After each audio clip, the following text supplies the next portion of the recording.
오늘 우리에게 주시는 말씀은 사도행전 10장입니다. 사도행전 10장 33절로 48절까지의 말씀입니다. 본문이 좀 길지만 그래도 우리 모두 한 목소리로 함께 말씀 봉독하겠습니다. 내가 곧 당신에게 사람을 보내었는데 오셨으니 잘하였나이다. 이제 우리는 주께서 당신에게 명하신 모든 것을 듣고자 하여 다 하나님 앞에 있나이다.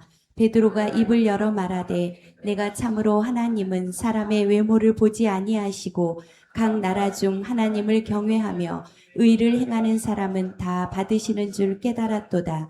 만유의 주 되신 예수 그리스도로 말미암아 화평의 복음을 전하사 이스라엘 자손에게 보내신 말씀 곧 요한이 그 세례를 반포한 후에 갈릴리에서 시작하여 온 유대에 두루 전파된 그것을 너희도 알거니와 하나님이 나사렛 예수에게 성령과 능력을 기름 붓듯 하셨음에 그가 두루 다니시며 선한 일을 행하시고 마귀에게 눌린 모든 사람을 고치셨으니 이는 하나님이 함께 하셨음이라.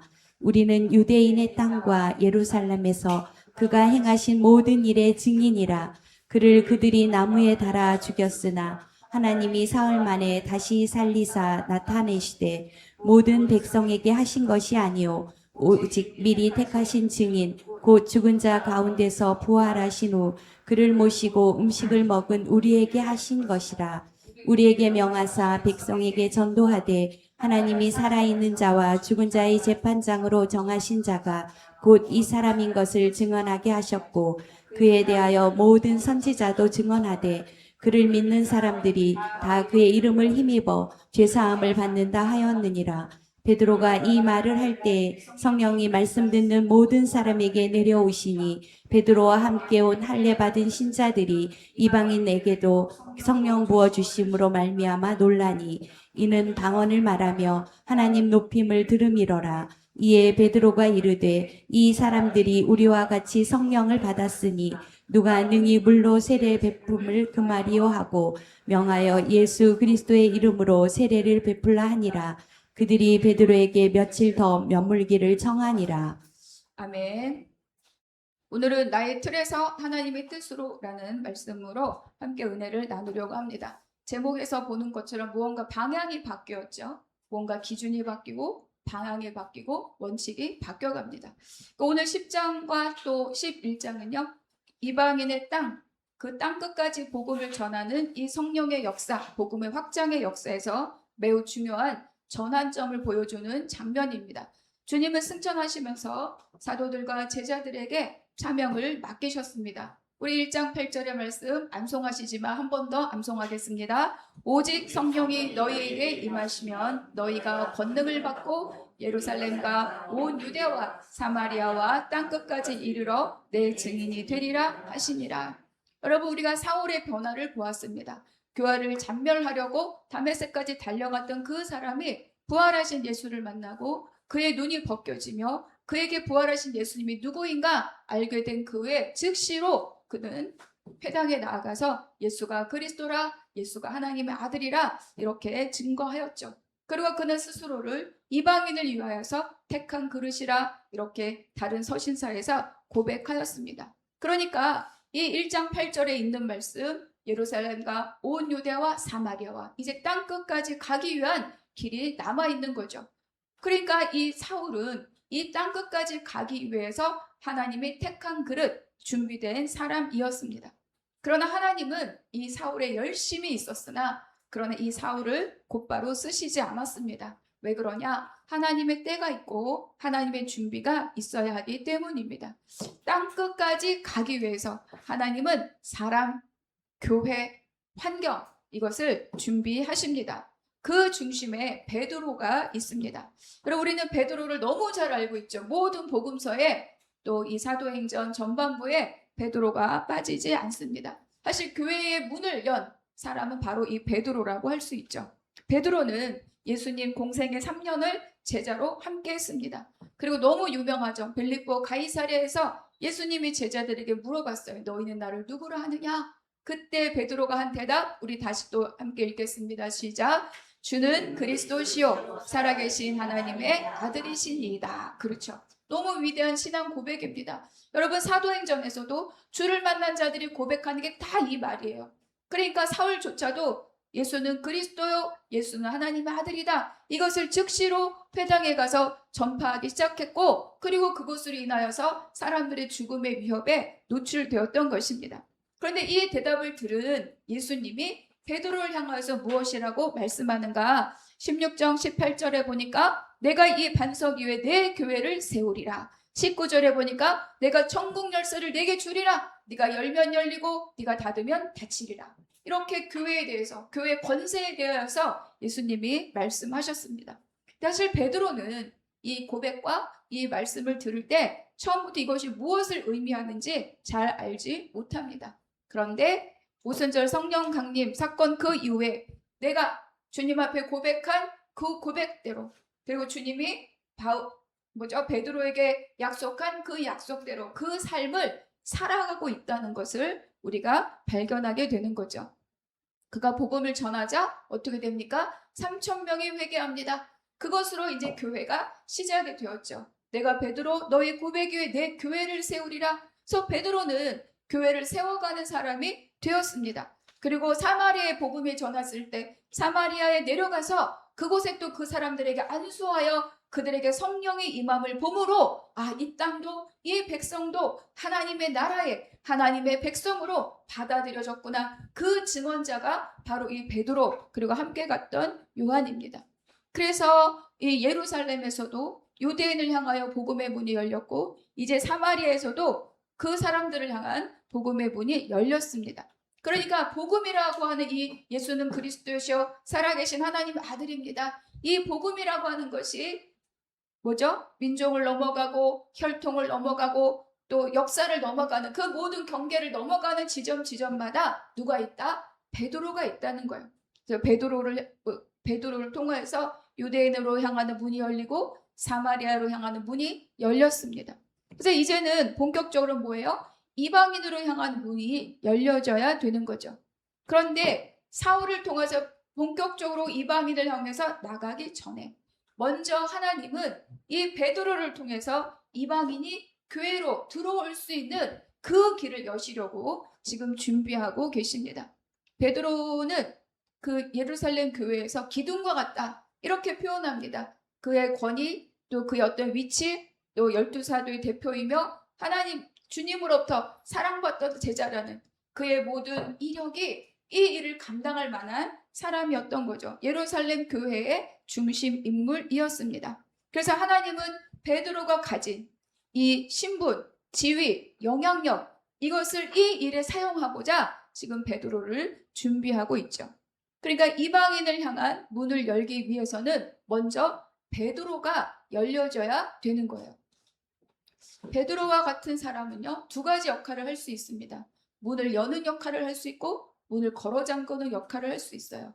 문의 열쇠 역할도 할 수 있고 자물쇠 역할도 할 수 있습니다. 그만큼 베드로가 지금 이 예루살렘 교회, 유대인, 그리고 예수 그리스도를 만난 자 그 사이에서 이 베드로가 갖고 있는 역할이 그냥 사도 중에 하나라고 보기가 어려워요. 베드로가 교회를 대표하고 있기 때문입니다. 그래서 먼저 베드로의 마음이 열려질 때, 그때 이방인을 향한 문이 열려질 수 있습니다. 우리 사도행전 10장 9절의 말씀 우리 함께 읽겠습니다. 시작. 이튿날 그들이 길을 가다가 그 성에 가까이 갔을 그때에 베드로가 기도하려고 지붕에 올라가니 그 시각은 제6시더라. 6시는 정오를 말합니다. 그런데 기도하러, 그러니까 베드로가 지금 계속 정해진 시간에 기도하고 있어요. 저 기도하고 있던 베드로에게 환상이 나타납니다. 하늘에서 큰 보자기 그릇이 내려왔고 그 안에는 이 유대인들이 부정하게 여기는 그러한 여러 짐승들이 있었어요. 근데 그때 음성이 들려집니다. 우리가 13절부터 15절 같이 읽겠습니다. 시작. 또 소리가 있어 베드로야 일어나 잡아먹으라 하거늘 베드로가 이르되 주여 그럴 수 없나이다. 속되고 깨끗하지 아니한 것을 내가 결코 먹지 아니하였나이다 한데, 또 두 번째 소리가 있으되 하나님께서 깨끗하게 하신 것을 내가 속되다 하지 말라 하더라. 그러니까 이 환상이 나타났고, 그리고 부정하게 여기는 짐승이 있었는데 음성이 들리는데 잡아먹으라 이렇게 말하는 거예요. 베드로는 그 말을 수용할 수가 없는 거죠. 주여 나는 결코 그럴 수 없나이다. 그러니까 하나님이 음성이 또 말씀하신 거예요. 내가 깨끗하다 한 것을 네가 거룩하다 부정하다 말하지 말라 이렇게 말씀하십니다. 베드로는 하나님의 음성을 거역하는 사람이 아닙니다. 근데 베드로는 자기가 알고 있는 주님이 주신 율법 그 원칙들을 지키려고 지금 애를 쓰고 있는 거예요. 그런데 오히려 이 말씀에 대한 자기의 고정적인 생각들이 앞으로 갈 길에 걸림돌이 될 수 있다는 것을 오늘 이 장면을 통하여서 미리 우리에게 보여주고 있는 거죠. 하나님께서 깨끗하게 하신 것을 내가 속되다 하지 말라. 이 말이 3번이나 보여집니다. 그만큼 베드로의 생각이 매우 단단하고 굳건하였다라는 것을 우리에게 알려주는 거죠. 여러분, 우리가 믿음의 변화는 단숨에 이루어지지 않습니다. 내가 예수를 고백하는 그 순간부터 우리는 하나님의 자녀가 되지만 그러나 하나님의 자녀로서 살아가는 여정은 훨씬 시간이 필요한 거죠. 한 번에 완성되는 것이 아닙니다. 그래서 오랫동안 믿고 많은 일을 감당해도 때마다 심하다. 하나님의 때 하나님이 고쳐 쓰셔야 할 생각이 있고 내려놓게 할 고집이 있고 그리고 넓혀 주셔야 할 마음들이 있습니다. 그러면서 점점 우리는 어때요? 하나님의 형상으로 회복되고 그리고 누구든지 예수 그리스도를 전파할 수 있는 사람으로 우리도 성장해 가는 겁니다. 그런데 이러한 단단한 생각은 베드로만 갖고 있는 것이 아닙니다. 유대인이라면 누구나 이러한 생각을 가지고 있고 또 믿는 자들이라고 하더라도 예루살렘 교회 안에 있는 모든 유대인들은 지금 이 베드로와 동일한 생각들을 갖고 있습니다. 그래서 이 틀, 우리가 부정한 음식들에 대한 이 말처럼 하나님 주신 율법에 대한 원칙들, 그것들에 대한 것을 우리가 넘어서지 않으면 복음이 땅끝까지 흘러가는 그 일에 우리가 쉽게 흘러가기가 어렵다. 그것을 지금 하나님이 알고 계셔서 지금 베드로를 준비시키고 계시는 거죠. 자, 그런데 한편 이 베드로가 환상 중에서 주의 음성을 듣고 있을 때 가이사랴라고 하는 곳에 이방인이며 백부장인 고넬료라고 하는 사람도 기도하고 있었습니다. 그래서 그는 온 지방과 더불어 하나님을 경외하며 백성을 많이 구제하고 항상 기도하는 사람이다. 이렇게 10장 1절 2절에 기록하고 있죠. 그때 이 고넬료에게도 천사가 나타납니다. 우리 4절과 5절 같이 읽겠습니다. 시작. 고넬료가 주목하여 보고 두려워 이르되 주여 무슨 일이니까? 천사가 이르되 네 기도와 구제가 하나님 앞에 상달되어 기억하신 바가 되었으니 내가 지금 사람들을 요빠에 보내어 베드로라 하는 시몬을 청하라. 고넬료는 이제 이 천사의 명령을 듣고 사람들을 요빠에 있는 베드로에게로 보냅니다. 요빠, 가이사랴, 그리고 지난주에 갔던 다소 이렇게 쭉 해안가를 따라서 있는 도시입니다. 가이사랴, 네, 그렇죠. 그래서 아수도를 지나서 어디죠? 가이사랴까지. 이게 빌립이 사마리아, 에디오피아 내시를 전도한 이후에 갔던 행적입니다. 그 사이 요빠가 있고 가이사랴가 있고 나중에 교회가 세워진 안디옥이 있고 저 위에 다소라고 하는 사울이 지금 가 있는 지역이 이렇게 있습니다. 그래서 지금 요빠에 베드로가 있고 가이사랴에 지금 고넬료가 있는 거예요. 저 거리는 한 50km 정도 됩니다. 그래서 걸어서 하루 만에 갈 수 있는 길은 아니고 보통은 하루를 유숙하면서 가는 길이 바로 요빠와 가이사랴라고 합니다. 그래서 가이사랴에 이 고넬료라고 하는 이방인이 있었습니다. 사실 두 사람은 서로 알지 못하는 사람이고 서로 만날 수 있다는 생각도 하지 못하고 있었죠. 그런데 하나님은 이 두 사람을 각각의 위치에서 준비시키고 있었습니다. 기도할 때 고넬료에게 천사가 찾아가고 기도할 때 베드로에게 환상이 보여주셨습니다. 그러니까 베드로는 이 환상을 보지 않았다면, 이 음성을 듣지 않았다면 고넬료가 요빠에 보낸 사람들을 맞이하지 않았을 거예요. 이방인의 집에 들어가는 것은 어때요? 유대인들이 꺼리는 것이고 유대인으로 살아온 자기의 삶의 방식과 맞지 않기 때문입니다. 그러나 베드로가 이 환상을 보고 이것이 무슨 뜻인가 할 때 성령께서 말씀하십니다. 20절 함께 읽겠습니다. 시작. 일어나 내려가 의심하지 말고 함께 가라. 내가 그들을 보내었느니라 하시니 자, 이제는 중요한 것이 초점이 바뀝니다. 그렇죠? 누가 그들을 보내었는가? 누가 그들을 보내었는가? 내가 보냈다. 그렇죠? 그래서 이 베드로는 이 말씀에 순종하여서 바로 고넬료가 보낸 이 사람을 따라갑니다.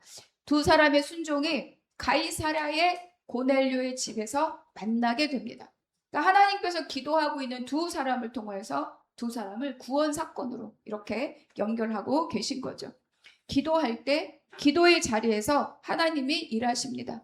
베드로는 이것을 통해서 내가 보았고 내가 그렇게 할 수 없다라고 말했던 이 환상의 뜻들을 알아가기 시작합니다. 하나님께서 말씀하신 것은 음식에 관한 것이 아니구나. 보자기 안에 있는 이 부정한 음식을 통하여서 우리가 부정하다고 말하고 있는 사람이구나. 이렇게 깨달아 알게 된 거죠. 베드로가 속되다고 여겼던, 유대인들이 다 속되다고 여겼던 이 이방인들을 향하여서 하나님께서는 이들을 어때요? 정하다. 내가 깨끗하게 하였다. 그들을 백성으로 맞아들일 준비를 지금 하고 계신 겁니다. 그래서 이제는 고넬료가 베드로를 만나서 왜 베드로를 불렀는지를 이야기합니다. 33절의 말씀 같이 읽겠습니다. 시작. 내가 곧 당신에게 사람을 보내었는데 오셨으니 잘하였나이다. 이제 우리는 주께서 당신에게 명하신 모든 것을 듣고자 하여 다 하나님 앞에 있나이다.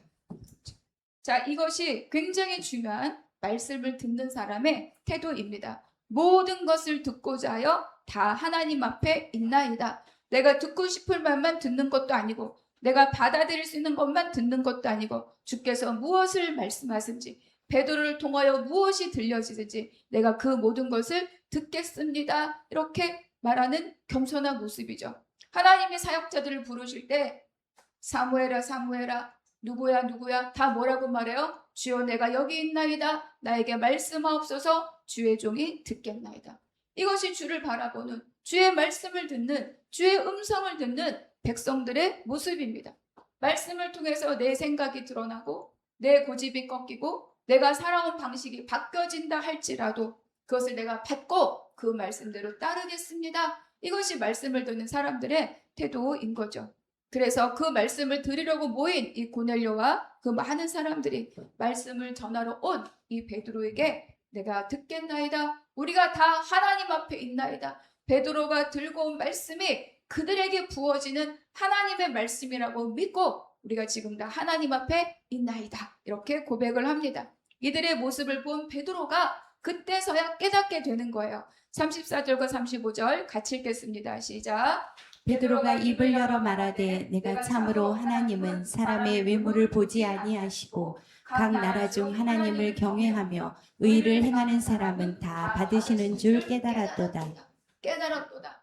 그 환상의 이유가 무엇인지도 깨달았고 왜 그것을 나에게 보여주신 건지도 깨달았고 주님이 어떻게 가시려고 하시는지도 내가 깨달았도다. 이렇게 지금 고백하는 거죠. 외모를 보지 않으시는구나. 구원을 내가 생각한 것보다 그 범위가 훨씬 넓구나. 그리고 내가 주께서 깨끗하게 하신 것을 내가 속되다고 내가 내 마음대로 정의하고 있었구나. 이렇게 고백하는 거죠. 하나님은 외모를 보지 않으신다. 무슨 뜻인가? 혈통을 보지 않으신다는 거예요. 민족을 보지 않으신다는 거예요. 그의 직업을 보지 않으신다는 거예요. 그래서 사도행전 2장에서 말하죠. 누구든지 예수의 이름을 부르는 자는 누구든지 구원을 얻으리라. 바로 이것 때문에 저와 여러분도 구원받은 백성이 되었다는 것을 잘 알고 계실 줄로 믿습니다. 그래서 여러분 알고 있는 것과 깨닫는 것은 다른 일입니다. 그리고 깨닫는 것과 그것을 실천하며 사는 것은 다른 일이에요. 저는 가끔 기도할 때 그럴 때가 있어요. 알겠어. 그런데 이렇게 말할 때가 있어요. 주님, 그런데 저는 그렇게까지는 못하겠습니다. 그렇게까지 하기 너무 제가 어렵습니다. 라고 말할 때도 있는 거죠. 기도할 때 깨닫고 알게 되지만 그러나 그것을 뭐예요? 실행하는 것은 또 다른 차원의 문제라는 거예요. 그래서 우리가 날마다 기도해야 되는 거죠. 기도할 때 우리의 마음이 무너지고 그 자리에 하나님의 은혜가 채워져서 나의 결심으로만 가는 것이 아니라 하나님의 일하심으로 우리가 끝까지 거기를 달려나갈 수 있는 자가 되는 것입니다. 말씀을 지식으로 아는 것과 그 말씀 앞에서 내 생각을 바꾸는 것은 차원이 다른 일입니다. 그렇기 때문에 우리가 내 생각을 바꾸고 내 모든 살아왔던 습관들을 바꾸고 자기를 부인하고 자기 십자가를 지고 주를 따르는 그 삶에는 반드시 뭐가 있어야 된다고요? 기도가 함께 가지 않으면 그 일을 실행할 수가 없어요. 베드로도 기도의 자리에서 이 말씀을 들었고 그리고 순종하였고 그리고 이 현장 그들이 절대로 들어갈 수 없다고 생각했던 이방인의 집에 들어갔고 이제야 내가 깨달았도다 이렇게 고백하고 있습니다. 환상을 봤을 때는 모릅니다. 그런데 가라 하는 그 말씀에 순종하여서 그 자리까지 갔을 때 드디어 알게 되는 거죠. 말씀과 기도의 은혜는 순종하고 갈 때 그때 비로소 삶에서 능력으로 나타납니다. 깨달아 알았지만 내가 실행하지 않으면 깨달아 알았지만 내가 그것을 너무 힘들지만 하기 위해서 한 걸음 내딛지 않으면 요단강 물이 갈라지지 않습니다. 내딛지 않으면 마른 땅을 우리가 경험할 수 없는 거예요.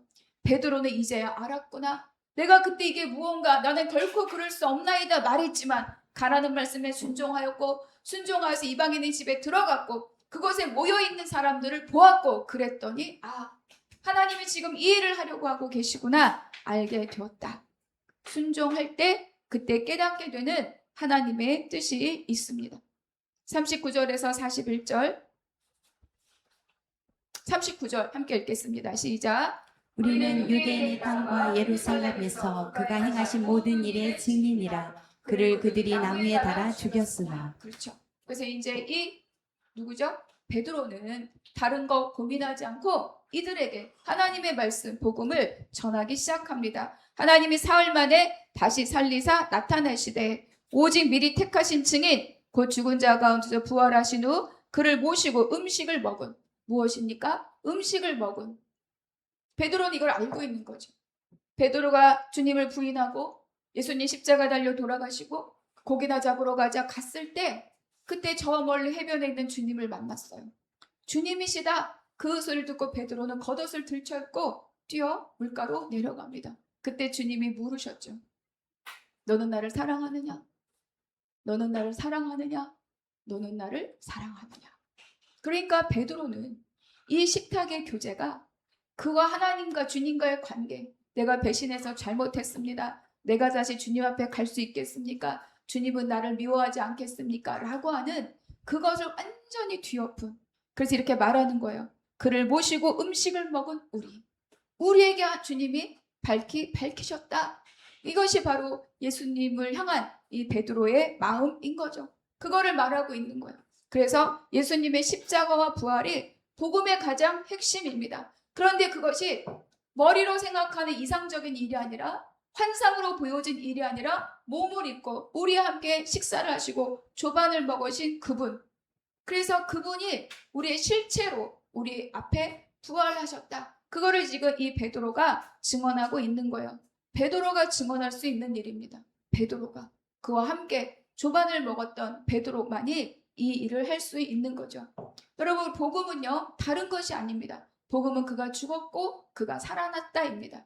십자가와 부활이 복음이에요.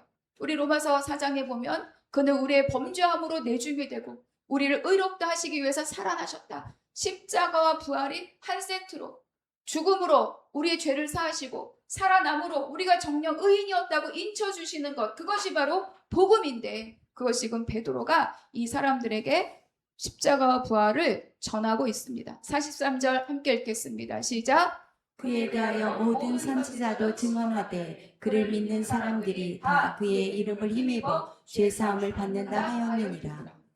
유대인도 아니고 헬라인도 아니고 할례 받은 사람도 아니고 누구도 아니고 누구든지 주의 이름을 부르는 자는 구원을 받으리라. 그를 믿는 사람들이 다 그의 이름을 힘입어 죄사함을 받는다.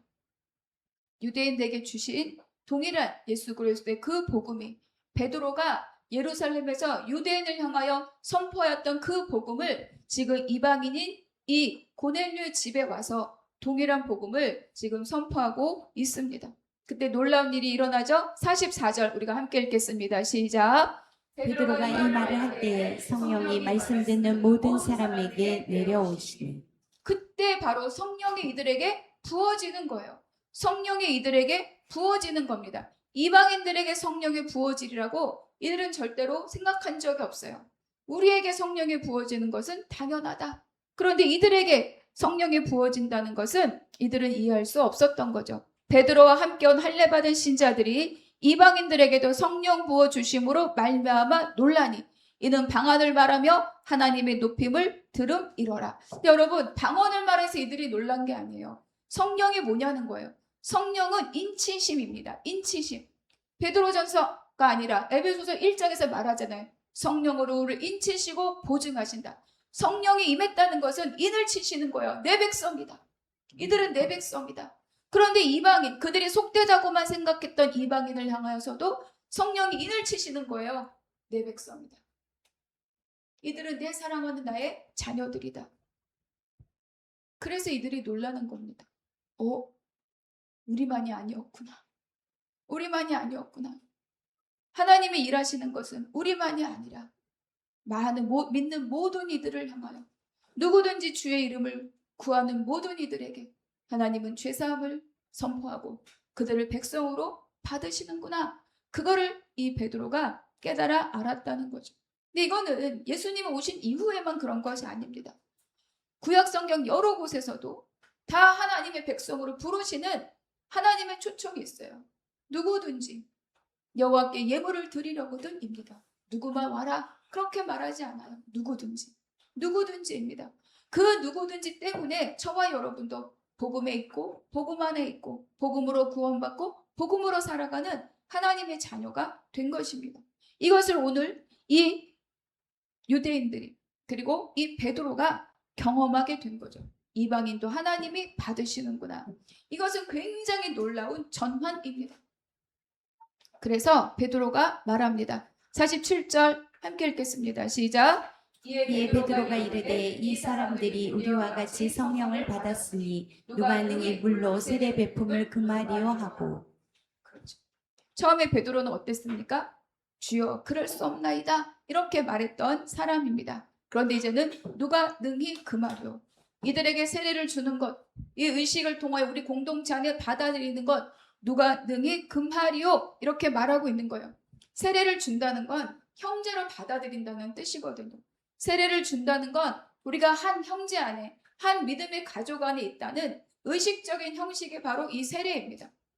그래서 초기 개혁교회에는 이렇게 자리도 나뉘어져 있었어요. 세례받은 자와 세례받지 않은 자를 구분했죠. 세례받은 자만이 주님의 백성이라고 생각했고 그들에게만 지금도 그렇지만 성찬할 수 있는 권이 주어지는 겁니다. 세례를 베풀었다는 건 이제 너와 내가 형제야. 너와 내가 한 백성이야. 너와 내가 형제 자매야. 이것을 인정하는 것이 바로 이 세례를 주는 거죠. 그래서 이제는 누가 능히 금하려. 하나님이 하고 있는 이 일을 누가 능히 금하려 이렇게 말하고 있습니다. 처음에는 거절했던 베드로입니다. 그러나 이제는 하나님께서 하시는 일을 보고 자기 생각의 틀을 포기하는 거죠. 그래서 우리는 하나님의 일을 따라갈 때 가끔은 나의 이해, 나의 동의 이것이 의미가 없을 때가 있습니다. 내가 이해할 수 있느냐? 물론 우리는 그것으로부터 출발은 하지만 그것이 본질은 아니라는 거죠. 내가 받아들일 수 있느냐? 그것도 정확한 기준이 아닙니다. 하나님께서 받으셨다면 내가 막을 수 없다. 이것이 바로 이 베드로의 생각의 전환인 거죠.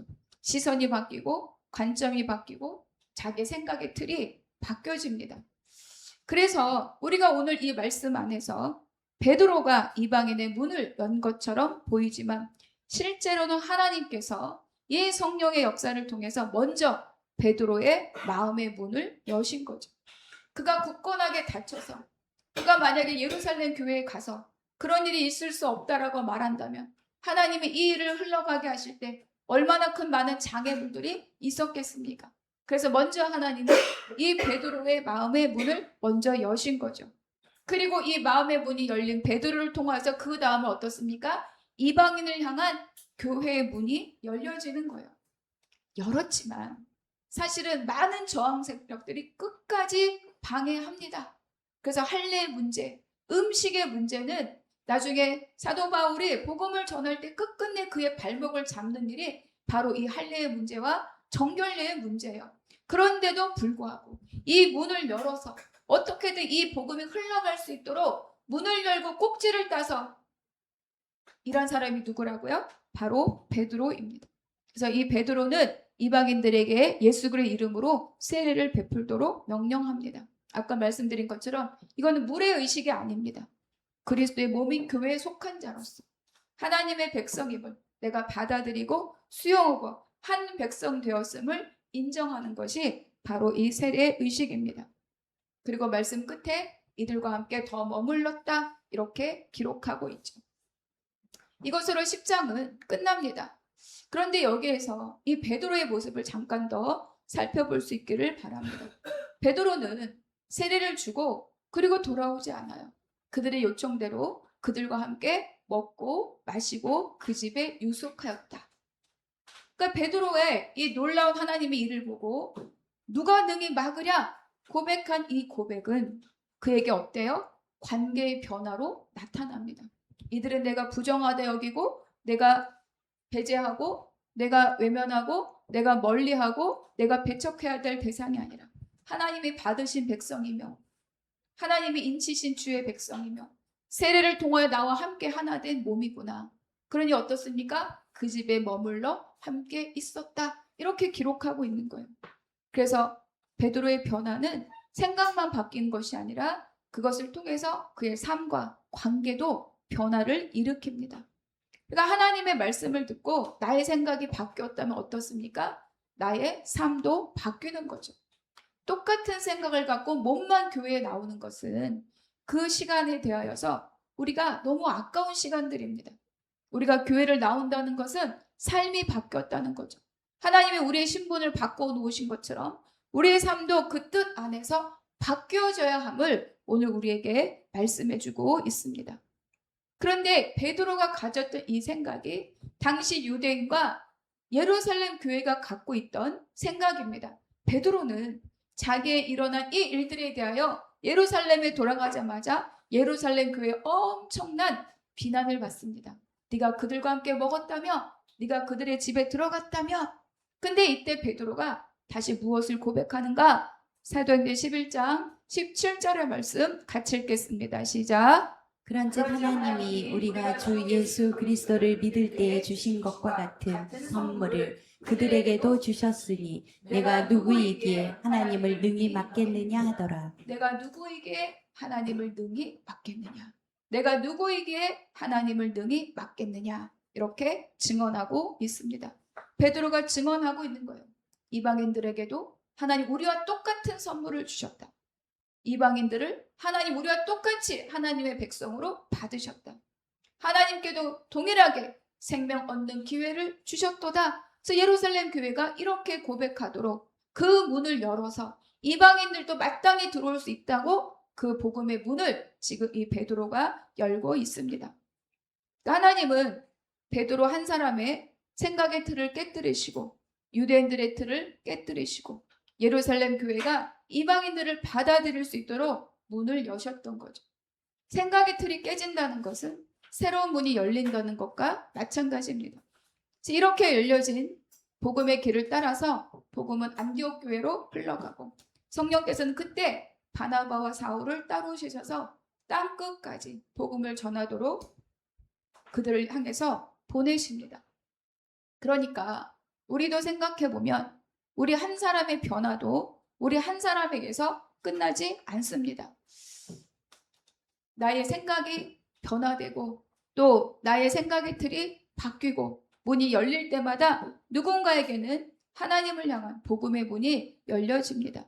내가 붙들고 있던 기준 하나를 내려놓으면 말씀 앞에서 누군가에는 열려지는 경험들을 우리를 통해서 할 수 있는 거죠. 내가 붙들고 있던 기준 그거 하나를 내려놓으면 우리 가정과 교회와 이웃들에게 하나님이 보내신 사람들을 우리가 더 넉넉하게 품을 수 있는 기회가 될 것입니다. 오늘 새벽에 이 말씀을 다시 읽으면서 누가 생각나느냐? 세례 요한이 생각났어요. 우리는 세례 요한을 주님이 오실 길을 예비한 자라고 말합니다. 여러분 베드로는 어떨까요? 베드로도 이방인에게 복음이 흘러가는 그 길을 예비한 자로서 오늘 본문 안에서 이 베드로가 역할을 한 것입니다. 사울의 갈 길을 예비한 자가 누구입니까? 베드로라는 거예요. 사울이 직접 뛰어들었다면 많은 다툼과 분란이 있었을 것입니다. 이렇게 하고도 바울이 가는 곳마다 할례와 정결례로 인하여 수없이 많은 도전과 비난을 받았는데 베드로는 그 길을 갈 수 있도록 자기의 힘이 닿는 대로 복음을 전할 뿐 아니라 이것을 여는 일에 그의 삶을 썼다는 것입니다. 하나님이 그 삶을 사용하셨죠. 우리가 그렇습니다. 우리는 누구도 종착역도 아니며 누구도 완결자가 아닙니다. 내가 하나님의 말씀을 따라 한 걸음 순종할 때 다른 사람이 부르심을 따라서 걸어갈 길이 준비되고 있다는 거예요. 부모님의 믿음으로 한 걸음 갈 때 자녀들이 그 길이 준비되고 있는 거죠. 눈에 보이지 않고 지금 아무런 결과물이 없고 아무것도 없는 것 같지만, 그러나 우리가 한 사람이 먼저 앞서 한 걸음 가는 것만큼 뒤따라오는 자들에게 길이 예비되고 있다는 것입니다. 베드로가 사울의 길을 준비하였구나. 세례 요한이 예수의 길을 준비한 것뿐만 아니라 베드로가 사울의 갈 길을 앞서가고 그 길을 열어서 그 길을 준비하고 있었구나. 저와 여러분의 인생도 마찬가지입니다. 내가 한 걸음 내디딜 때 가족뿐만 아니라 누군가에게 복음의 문이 열리고 그가 갈 길을 준비해주는 한 사람이 될 수 있습니다. 저의 걸음을 통하여 여러분의 길이 준비될 수도 있고 여러분을 통하여 저의 길이 예비될 수도 있습니다. 서로가 서로에게 준비되어 주는 자, 길을 예비해 주는 자, 길을 여는 자, 그렇게 해서 함께 가는 것, 그것이 바로 교회라고 그리스도의 몸이라고 지금 이 베드로를 통해서 우리에게 가르쳐 주는 거죠. 복음의 큰 전환은 엄청난 역사를 통하여서 일어나는 것 같지만 그 길을 여는 데는 한 사람인 것입니다. 베드로를 통하여서 빌립 하나를 통하여서 사마리아가 열리고 베드로가 가서 그 땅이 인침받은 것을 증언해주고 사울이 가기 전에 베드로를 통하여 문이 열리고 그것을 통하여 예루살렘 교회가 인정하고 그래서 사울이 갈 때 지지해주는 세력이 생기는 거죠. 베드로는 베드로 한 사람으로서 사용된 것이 아니라 하나님의 손에 붙들려서 이방의 길을 여는 천국의 열쇠로서 하나님이 사용하셨습니다. 우리는 12장 이후에 이제 베드로가 등장하지 않는다. 베드로의 시대는 마치 끝난 것처럼 이야기하지만 결단코 그렇지 않습니다. 길이 다른 거죠. 베드로의 사역의 길과 사울의 사역의 길이 있습니다. 빌립의 길이 있었고 요한의 길이 있었습니다. 누구는 살고 누구는 죽습니다. 누구는 동양으로 가고 누구는 유럽으로 갑니다. 그러나 그 모두가 다 각각 서로가 준비된 길이며 서로가 열어진 길이며 서로가 이끌어주는 길이며 누가 앞선 길을 통하여서 그래서 어때요? 또 다른 사람이 그 길을 갈 수 있는 길을 닦아주는 것, 그것이 바로 복음의 사람이라고 오늘 우리에게 말씀해 줍니다. 내 생각의 틀은 내가 라고 말할 수 있지만 하나님께서는 그 사람이 갖고 있는 것을 통하여서 하나님의 뜻을 이루어가는 것에 관심이 있으신 거죠. 성경에 빌립이 요빠에서 복음을 전했다라고 말하지는 않아요. 그런데 해안길은 하나거든요. 아소도를 지나 가이사랴까지. 그 사이에 뭐가 있어요? 요빠가 있는 거예요. 그 전에 미리 복음이 들어가 있었는지 우리는 알 수 없죠. 단정 지을 수 없습니다. 그런데 복음이 가는 길에 빌립이 가는 길에 요빠가 있었고 가이사랴가 있었고 그것을 통해서 사울은 다소로 가고 그것을 지나서 안디옥에 흘러가고 이제는 사울이 1차, 2차, 3차 전도여행 할 때마다 가이사랴로 왔다가 예루살렘으로 갔다가 다시 복음을 전하러 갑니다. 그러니까 누가 앞서간 걸음의 흔적들은 하나도 무가치하게 버려지는 것이 없다는 거예요. 그래서 저의 한 걸음이 여러분의 걸음을 앞서 예비하는 길이 될 수 있기를 소망합니다. 여러분의 걸음이 저의 한 걸음을 예비하는 그 준비가 될 수도 있습니다. 그래서 나의 생각의 틀이 깨질 때 그때 하나님의 뜻이 나를 통하여 우리 모두를 통하여 이루어져 가실 줄로 믿습니다. 우리 이사야 55장 8절의 말씀 같이 읽겠습니다. 시작. 이는 내 생각이 너희의 생각과 다르며 내 길은 너희의 길과 다름이니라. 여호와의 말씀이니라. 이는 하늘이 땅보다 높음 같이 내 길은 너희의 길보다 높으며 내 생각은 너희의 생각보다 높음이니라. 말씀을 통해서 깨달은 어떤 하나님의 뜻이 내가 감당하기에 버겁다고 생각될 때 그때 어떻게 하시겠습니까? 베드로가 그랬잖아요. 저는 결코 그럴 수 없습니다. 저는 그런 것을 먹은 적이 없습니다. 그런데 가라 말씀하시고 갔고 보았고 증언자가 된 것이죠. 그래서 내가 갖고 있는 틀을 잘 유지하는 것, 지키는 것 중요하지만 말씀의 진리가 아니고서는 우리가 하나님이 이끌어가는 그 길들 위에 우리가 넉넉하게 감당할 수 있는 자가 되기를 바랍니다. 그거를 할 수 있는 게 기도의 능력입니다. 그렇지 않으면 계속 나로 인해서 고착화가 되는 거죠. 이거는 이래야만 되고 저것은 저래야만 되고 그 폭을 넓힐 수 있는 능력, 그 지혜, 그리고 그것을 실행할 수 있는 능력은 기도를 통해서 흘러 들어오는 것입니다. 그래서 우리 서로가 서로의 길들을 예배해주고 그 길들을 열어주는 복된 그리스도의 몸으로서의 삶을 함께 나눌 수 있게 되기를 바랍니다. 제가 어느 그냥 이런저런 짧은 글들이 있는 곳에서 본 이야기가 있어요. 제가 한번 읽어드릴게요.